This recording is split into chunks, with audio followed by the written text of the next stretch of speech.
কখন আদেশ আসবে আর কখন হিজরত করব।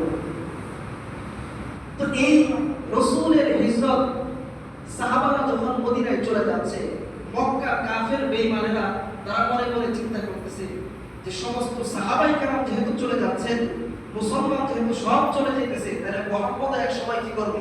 এখান থেকে চলে যাবে। তো মুহাম্মদ যদি এখান থেকে চলে মদিনায় যায়, তাহলে তো আমাদের মিশন সাকসেস হইল না, আমরা তো অপূর্ণ রয়ে গেলাম, আমরা তো আবারও ঠকে গেলাম। কেন? কারণ মুহাম্মদকে আমরা এখানে বাধা দিয়েছি, মদিনায় গিয়ে তো কি করতে পারবো না, বাধা দিতে। আমাদের এলাকা থেকে মানুষ মুসলমান বানায় বানায় মদিনায় পাঠায় দিচ্ছে, আবার সেখানে গিয়েও দাওয়াতি কার্যক্রম চালাবে, মানুষদেরকে মুসলমান বানাবে, বিশাল একটা সংখ্যা সেখানে দাঁড়াবে। তো কি করা যায়? বলে যে জরুরি একটা পরামর্শ সভা। এবার কাফের মুশরিক বেঈমানেরা, ইসলামের দুশমন, আল্লাহর দুশমন, রাসূলের দুশমন সবাই একত্রিত হও, এই মুহাম্মদের বিরুদ্ধে এখন মিটিং করতে হবে, জরুরি মিটিং। দারুন নদওয়া নামক স্থানে এই জরুরি মিটিং এর আয়োজন করা হবে।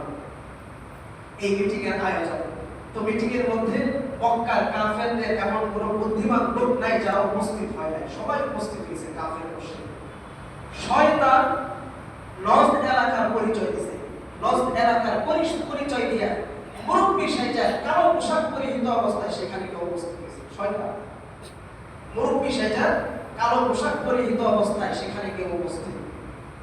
এখন মিটিং এর মধ্যে একজন মুরব্বী থাকলে আমরাও কি করি, তাকে একটু সামনে রাখি যে মুরব্বী আপনি কি বলেন। এখন এক একজন পরামর্শ দেওয়া শুরু করলো, এক একজনের এক এক পরামর্শ। এখন শয়তানের কারো পরামর্শে মনোভূত হয় না, কারোটাই ভালো লাগে না, এক একজন এক এক রকম পরামর্শ, এখন কারোটাই শয়তানের ভালো লাগে না। তো পরামর্শ দিতে দিতে এক পর্যায়ে আল্লাহর দুশমন, রাসূলের দুশমন, ইসলামের দুশমন পাপিষ্ঠ আবু জাহল বলতেছে, তোমরা খাও, আমার একটা পরামর্শ আছে। কি পরামর্শ? আবু জাহল বলতেছে, আমার পরামর্শ হলো মক্কায় যতগুলো গোত্র আছে কাফের গোত্র, রাসূলের বিরোধী, মুহাম্মদের বিরোধী সব গোত্র থেকে একজন করে যুবক আসবে, শক্তিশালী সুঠাম দেহের অধিকারী একজন করে যুবক আসবে। এই যুবক প্রত্যেক গোত্র থেকে আয়েশা সবাই মিলে মুহাম্মদকে কতল করবে, হত্যা করবে। নাউজুবিল্লাহ, নাউজুবিল্লাহ, জোরে বলেন না নাউজুবিল্লাহ, নাউজুবিল্লাহ। এই পাপিষ্ঠ আবু জাহল তার ভিতর থেকে যখন এই কুবুদ্ধি আসলো, শয়তান সাথে সাথে খুশি হয়ে গেছে। আরে শয়তান বলতেছে, লিল্লাহি দারুল ফাতা হাদা আল্লাহির রাব্বুল, কত সুন্দর চমৎকার একটা পরামর্শ দিল, তোমরা তখন কি পরামর্শ দিয়েছো? এই যুবক খুব সুন্দর পরামর্শ দিয়েছে। এতক্ষণ যত পরামর্শ, যত মতামত আসে, সবচেয়ে ভালো মতামত দিয়েছে এই আবু জাহল। এখন মুরব্বী যখন পছন্দ হয়েছে, তখন সবাই ঠিক আছে, এই অনুযায়ী কাজ করা হবে। তাহলে প্রত্যেক গোত্রের একজন করে শক্তিশালী সুঠাম দেহের যুবক তারা আসবে, রাতের বেলা মুহাম্মদের উপর হামলা করে মুহাম্মদকে হত্যা করবে। আর এটার দ্বারা উপকার কি হবে? যখন মুহাম্মদের বংশ দেখবে যে এইখানে প্রত্যেক গোত্রের একজন করে যুবক আছে, তখন মুহাম্মদের গোত্রের লোক, হাশমি বংশের লোক, তারা সাহস পাবে না প্রত্যেকের বিরুদ্ধে যুদ্ধ করার জন্য। তারা ভয় পেয়ে যাবে যে এখানে এতগুলো মানুষের বিরুদ্ধে যুদ্ধ করা তো আমাদের পক্ষে সম্ভব হবে না। এটা হলো আবু জাহেলের চাল। তো যেই ভাবা সেই কাজ, তারা এটা করে যখন হত্যার প্রস্তুতি নিতে লাগলো, যেই রাত্রে হত্যা হবে, হত্যা করা হবে, সবাই একত্রিত হচ্ছে। আল্লাহ তাআলা হযরতে জিবরাইল আলাইহিস সালামকে পাঠায় দিয়েছে, যাও আমার হাবিবের কাছে চলে যাও, হিজরতের ঘোষণা তাকে শোনায় দাও। সুবহানাল্লাহ। হযরতে জিবরাইল আলাইহিস সালাম, হযরতে জিবরাইল আলাইহিস সালাম রাসূলের কাছে চলে আসছে। কাফের মুশরিকদের যে সমস্ত বাহানা তারা তৈরি করেছে হত্যা করার, সব কিছু রাসূলকে জানায় দিয়েছে। সুবহানাল্লাহ, সুবহানাল্লাহ। ওহীর মাধ্যমে সব জানায় দিয়েছে। রাসূলকে বলতেছে, রাসূল, আজকে রাতে আপনার উপর কাফের মুশরিকরা হামলা করবে, এই জন্য আপনার বিছানায় আপনি আজকে ঘুমাবেন না, হযরতে আলীকে রেখে আসবেন। এটা রাসূলকে জানায় দিলেন।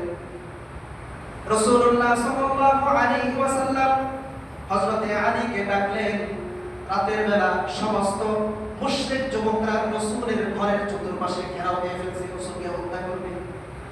সমস্ত যুবকরা রাসূলের কাছে সাল্লাল্লাহু আলাইহি ওয়াসাল্লাম সাল্লামের ঘরের চতুর্পাশে যখন উপস্থিত, তখন রাসূল বের হয় আর রাসূলের উপর আক্রমণ করবে, তাকে হত্যা করবে।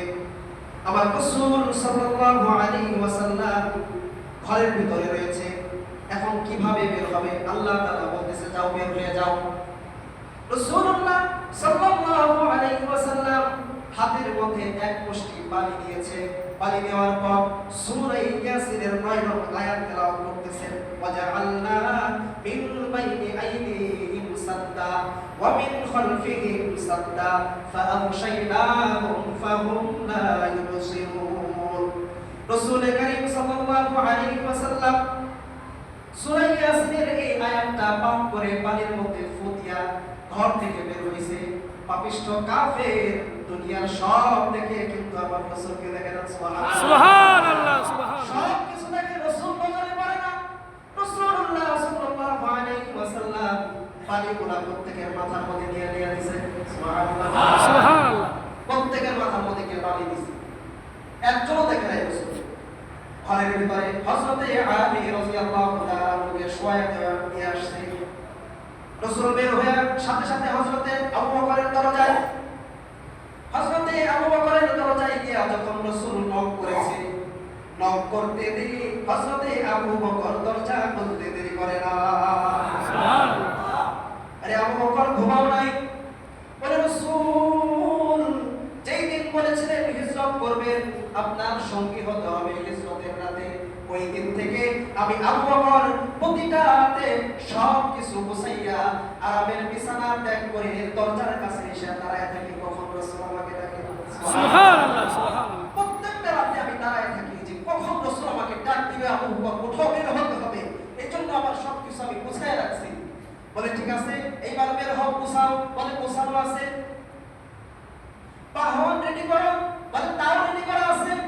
দুইটা বাহনের মধ্যে যেটা আপনার ইচ্ছা হয় সেটা আপনি নিয়ে নেন। রাসূল বলতেছে, বান্দামি ওনার টাকা দিয়ে কিনে নিব। রাসূল একটা বাহন টাকা দিয়ে কিনে নিলেন। হযরত আবু বকরকে নিয়ে বের হয়ে গেলেন।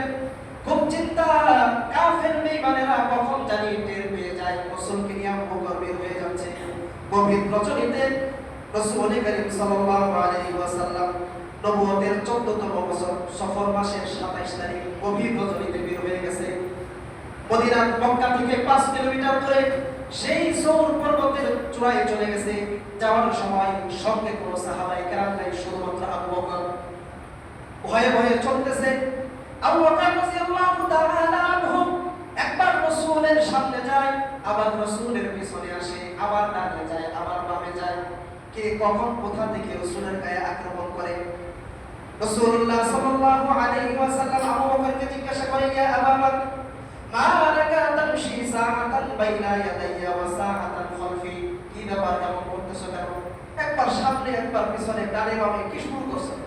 হযরত আবু বকর বলতেছেন, আযকুরু তারাবা ফাআমশি খালফাকা থুম্মা আযকুরু রাসাদা ফাআমশি বাইনা ইয়াদাইকা।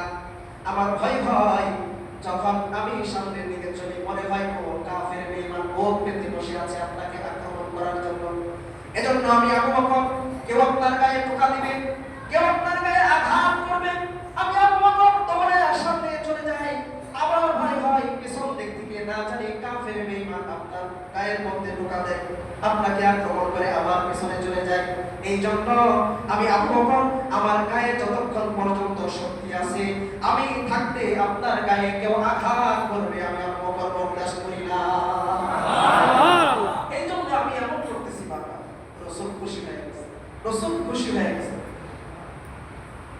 গুহার মুখে যখন পৌঁছে গেছে, সেই 2460 ফিট উচ্চতে সেই গুহার মধ্যে গাড়ে সৌর, সেখানে যখন পৌঁছে গেছে, গুহাটা জঙ্গল দিয়ে ভরা।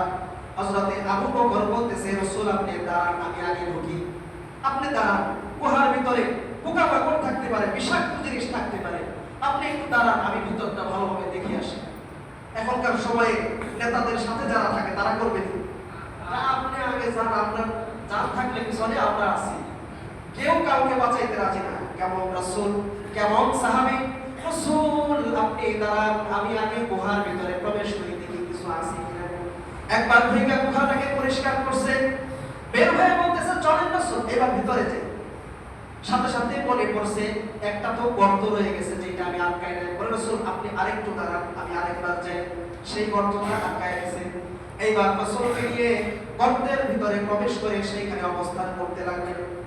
এইদিকে কাফের বেঈমান সকাল সকাল হয়ে যায়, এত রাত্রি হয়ে যায়, মুহাম্মদ তো ঘর থেকে বের হয় না। ওই যে চতুর্দিকে ঘেরাও দিয়ে দাঁড়ায় রয়েছে, কখন বের হবে আর কখন পারবে।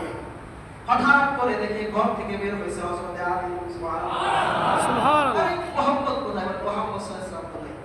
কাফের এদের মাথা গরম, এই চতুর্দিকে ছোটাছুটি, মুহাম্মদকে খুঁজো, মুহাম্মদ তো বের হয়ে গেছে, মুহাম্মদকে আর পায় না। চতুর্দিকে খুঁজতে খুঁজতে এখন মক্কার বুদ্ধিজীবী যারা আছে এরা এখন পায়ের চিহ্ন ধরে, মরুভূমির ভিতরে পায়ের চিহ্ন ধরে ধরে এখন হাঁটা শুরু করছে। কোন দিকে গেল? পায়ের চিহ্ন হাত দেখে দেখে যখন হাঁটে, যাইতে যাইতে একেবারে গুহার মুখে পৌঁছায় গেছে, গুহার মুখে চলে গেছে। এখন গুহার মুখে যাওয়ার পরে তারা এরকম ভাবে খোঁজ করতেছে আসলে গেল কোথায়। আল্লাহ তাআলার কুদরতি মহিমা, আল্লাহ তাআলার কুদরতি মহিমায় গুহার মুখে আল্লাহ তাআলার কুদরতে মাকড়সার জাল বলে ফেলেছে। সুবহানাল্লাহ, সুবহানাল্লাহ। আরেক জায়গায় আসতে কবুতরও বাসা বানাইছে।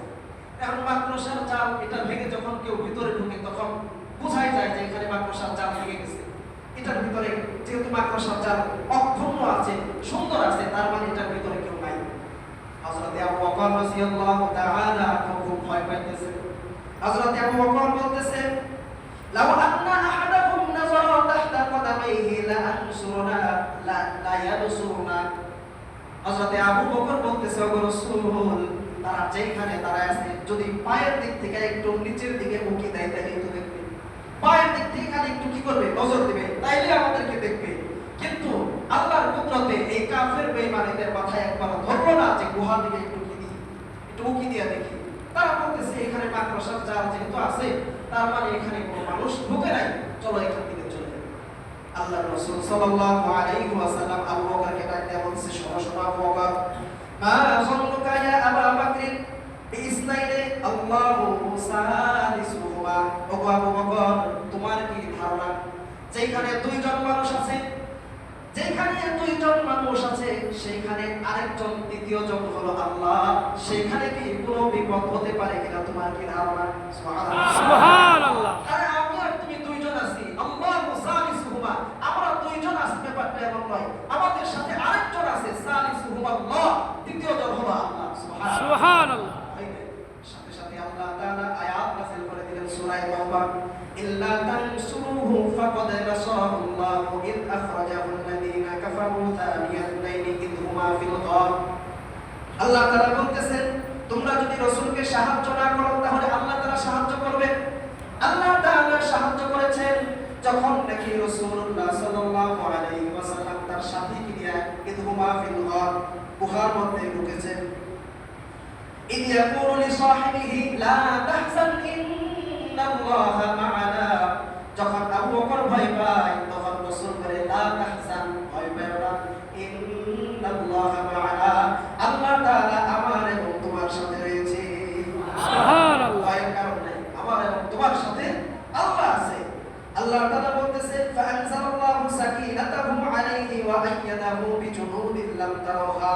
ভয়ের কোনো কারণ নাই, আল্লাহ তাআলার রহমত তোমাদের উপর আছে এবং এমন এমন জিনিস দিয়ে আল্লাহ তাআলা তোমাদেরকে সাহায্য করবে যেটা মানুষদের চোখেও পড়বে না। সুবহানাল্লাহ। যেই ব্যক্তি আল্লাহর উপর ভরসা করে ওই ব্যক্তিকে আল্লাহ তাআলা এমন ভাবে সাহায্য করে মানুষ বুঝতেই পারে না, ঠিক কি না? ঠিক। আল্লাহ তাআলা রাসূলকে এইভাবে সাহায্য করেছে। তো যাই হোক,